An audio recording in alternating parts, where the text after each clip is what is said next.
শেখ সাদি রহিমাহুল্লাহ, ইরানের বিখ্যাত কবি, বালাগাল উলা বিকামালিহি কাশাফাদ দুজা বিজামালিহি, এই কবিতা লিখে বিখ্যাত হয়েছিলেন। তো ওনার একটা সময়ে আর্থিক দৈন্যতা যাচ্ছিল, টাকা পয়সা ছিল না, ফলে পায়ে দেওয়ার মতো জুতা ছিল না। কি ছিল না? জুতা ছিল না। তো খুব আফসোস করে একদিন মনে মনে আল্লাহরে বলে, আল্লাহ, আমি এত বড় কবি, আমার পায়ে দেওয়ার মতো জুতা নাই। আহা!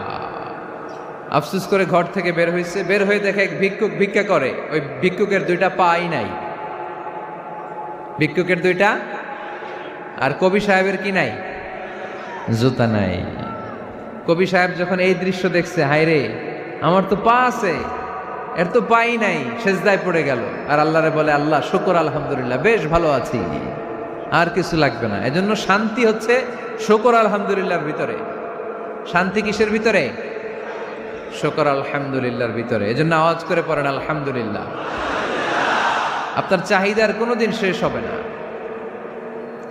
দেখবেন যার পা নাই, সে পা দেখে আফসোস করে, ইস, লোকটা হেঁটে যায়, কি সুন্দর যায়, আমি তো হাঁটতে পারি না, যদি হাঁটতে পারতাম, যদি দুইটা পা থাকতো। যার পা আছে, সে সাইকেলওয়ালাদেরকে দেখে আফসোস করে, ইস, আমার যদি একটা সাইকেল থাকতো তাহলে তার হাঁটা লাগতো না, সাইকেল দিয়ে বাজারে যেতাম। যার সাইকেল আছে, সে আবার হুন্ডাওয়ালাদেরকে দেখে আফসোস করে, ইস, একটা হুন্ডা যদি থাকতো তাহলে তো ভোঁ ভোঁ করা যাইতো না।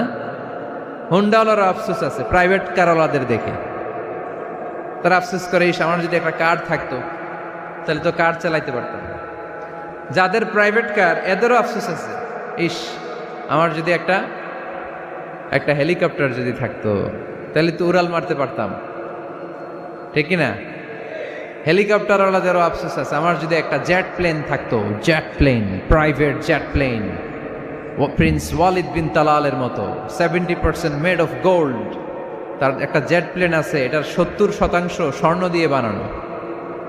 তার মানে চাওয়ার কোনো শেষ আছে? নাই। সুখ শান্তি যদি চান, অলওয়েজ পড়বেন আলহামদুলিল্লাহ। কি পড়বেন? টাকা যার বেশি, টেনশন তার বেশি। সাধারণত টাকা যার বেশি, রোগ তার বেশি। টাকা যার বেশি, শান্তি তার কম। আপনি খোঁজ নিয়ে দেখেন, 1000 কোটি টাকার মালিক, ঘরে শান্তি নাই, স্ত্রীর সাথে মনোমালিন্য, স্ত্রী যায় একদিকে, উনি যায় আরেকদিকে, পোলায় কই যায়, পোলায় নিজেও জানে না, মেয়ের অবস্থা খারাপ, আরেক ছেলের সাথে হাঁটে। তো এই হচ্ছে এদের লাইফস্টাইল। সবাই না, আল্লাহওয়ালা যারা, তারা ভিন্ন। রাতে এদের ঘুম হয় না, অনেকগুলো ঘুমের ট্যাবলেট খেয়ে ঘুমাতে হয়, ঘুম আসে না, ঘুম আসে না। কিন্তু রিক্সাওয়ালা, কুলিওয়ালা, দিনমজুর, এদের রোগবালাই আছে? কথা বলেন। খাওয়ার সমস্যা আছে, ঘুমের সমস্যা আছে, শুইলেই ঘুম আসে, যেখানে রাইত ওইখানেই কাই। ঘুমাইতে দেরি, নাক ডাকতে দেরি হয় না, ওর নাকের ডাকের আওয়াজে ট্রাকের ইঞ্জিনও ফেল। শান্তির ঘুম। এই জন্য সবসময় শান্তি খুঁজতে হবে। কি খুঁজবো? শান্তি দেওয়ার মালিককে। আল্লাহ, তুমি এই দেশটাকে শান্তিময় করো। আসুন আমরা সরাসরি কোরআন থেকে শুনি, কারণ কোরআন থেকে শুনলে বরকত বেশি না কম? আরো জোরে বলেন, বেশি না কম? এটা এমন একটা কিতাব, যে কিতাবে কোনো ভুল নাই। আছে? সন্দেহ আছে? সংশয় আছে? মুত্তাকিনদের জন্য এই বইটারে হেদায়েতের কিতাব করে নাজিল করলো কে? যালিকাল কিতাবু লা রাইবা ফি হুদাল লিল মুত্তাকিন। This is the book, the most authentic and original book in the world, whereof there is no doubt in it, and a guidance to those who are muttaqin. এটা এমন বই, যে বইয়ে কোনো ভুল নাই, কোনো সন্দেহ নাই, কোনো সংশয় নাই। মুত্তাকিনদের জন্য এই বইটারে হেদায়েতের কিতাব করে পাঠালো কে?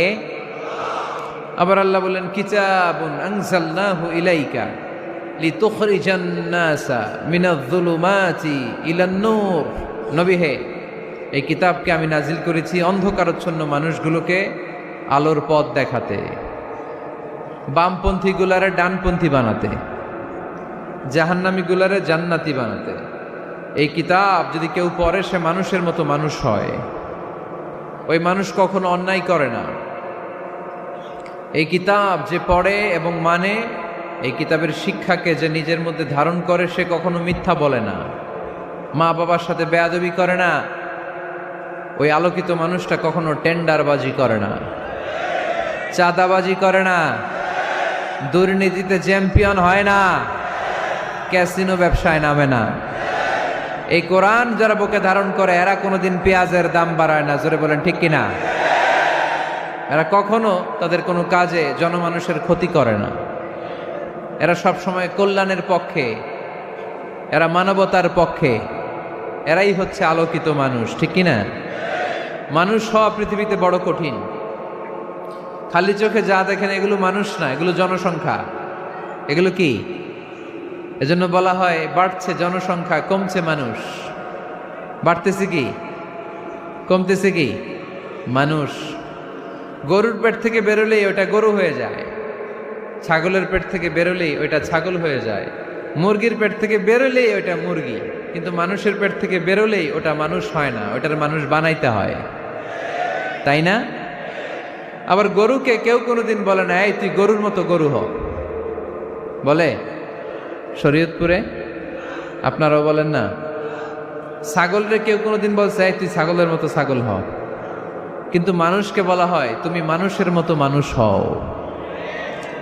কোরআন পড়লে মানুষের মতো মানুষ হওয়া যায়, ঠিক কিনা?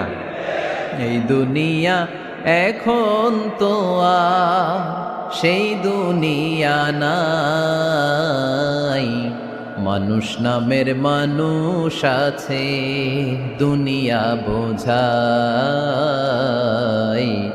সেই মানুষের ভিড়ে আমার আসল মানুষ নাই, ঠিক কিনা? আসল মানুষের বড় অভাব, মানুষের মতো মানুষ খুঁজে পাওয়া দুষ্কর। এই কোরআন এসেছে আমাদেরকে মানুষের মতো মানুষ বানাতে। এজন্য এই কোরআন থেকে শুনলে লাভ না লস? কোরআনের সাথে আমাদের সম্পর্ক বাড়াতে হবে, প্রতিদিন কোরআন তেলাওয়াত করতে হবে। আপনারা করেন?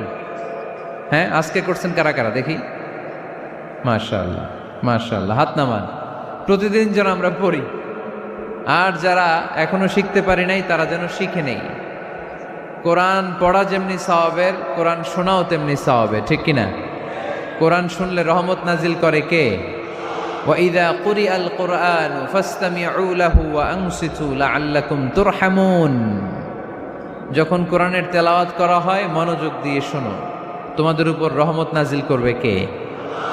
এজন্য কোরআন পড়া, কোরআন শোনা সবটাই জরুরি। আমরা যেন কোরআনের সাথে আরো বেশি সম্পর্ক গাঢ় করতে পারি, কোরআনকে যেন আমরা আমাদের বন্ধু বানাতে পারি। আল্লাহ তুমি তৌফিক দাও।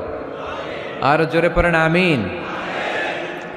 আজকে আমরা সূরাতু আর রহমান থেকে কথা শুনবো ইনশাআল্লাহ। পড়েন। এই সূরাটা মুখস্থ আছে কার কার? ও, অনেকেরই তো মুখস্থ, হাত নামান। এই সূরাটা যদি মুখস্থ নাও থাকে, এই সূরার মধ্যে এমন একটা আয়াত আছে এইটা সবার মুখস্থ, ঠিক কিনা? ফাবি আইয়ি আলা রাব্বিকুমা তুকাদ্দিবান, আমার কোন নেয়ামতকে তোমরা অস্বীকার করবে? এই আয়াতটা সবার মুখস্থ আছে না নাই? মজার ব্যাপার হলো এই আয়াতটা আল্লাহ তাআলা এই সূরার ভেতরে একবার, দুইবার, 5 বার, 10 বার নয়, 31 বার উল্লেখ করেছেন। কয়বার? 10 বার বললেও তো হইতো, 20 বার বললেও তো হতো, 31 বার বললেন কেন?